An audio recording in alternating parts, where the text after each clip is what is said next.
defense. When the best defensive player in the NFL, Aaron Donald, questions the toughness of that group, how predictable was a performance like this on their next big game on the big stage?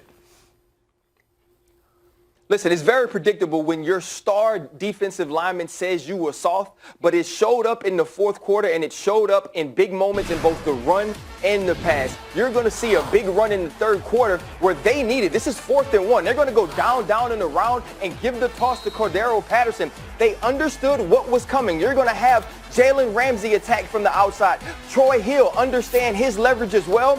And Terrell Lewis fight over the top. When Jalen Ramsey set this edge, this is a corner on a lineman, people. And now you get across the face and there's nowhere for Cordero Patterson to go. You smash it right in the face, and that's physical football. Here you're going to see a great rush. You better double Aaron Donald, but that leaves Leonard Floyd coming off the edge. And when you double Donald, he splits it. He beats it. Floyd gets outside, but here's the play that's made.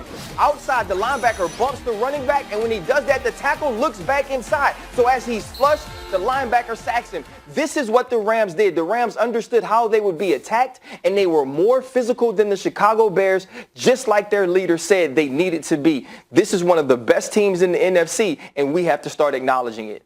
Those are so great because you get just such a sense, Ryan, of how little time Foles has, and it's happening at a million miles an hour given the way that Rams defense is playing. And you allude to where I wanted to go. You think they're one of the best teams in the NFC. They play in the best division by a lot. Everyone's got a plus differential. Everyone's over 500. That they played the NFC East as well. All right, we welcome in Louis Riddick and Brian Griese. And I'll have you guys know before we ask any serious questions that I would shred my hamstring if I tried to punt, but I could kick spirals like Ray Guy. I don't know about watermelon punts, but I can. I want to see you try it, though. All right. Next time I see you, we'll get a football. I got one on my desk. I'll take you on 17th Street, and I'll kick spirals right down the middle of D.C. streets. All right. You at least have to have Johnny Hecker on the show, Van Pelt. I mean, come on. If I don't, I'm going to ask Sean McVay about him, who's scheduled to join us. And as you guys leave L.A., Louis, I'll start with you. How will you view where the Rams fit into that loaded West and the overall of the NFC? I think they fit in just fine, and I think they'll be there in the end. Why?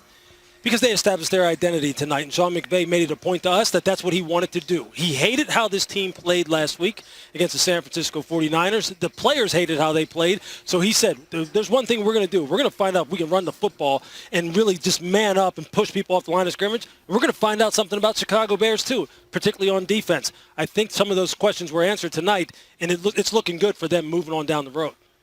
You know, I was interested to see with Sean McVay, how did they respond after a terrible game last week? And then how did they respond this season to what happened last season, going 9-7? And everybody's saying, hey, the shine is off the star of Sean McVay.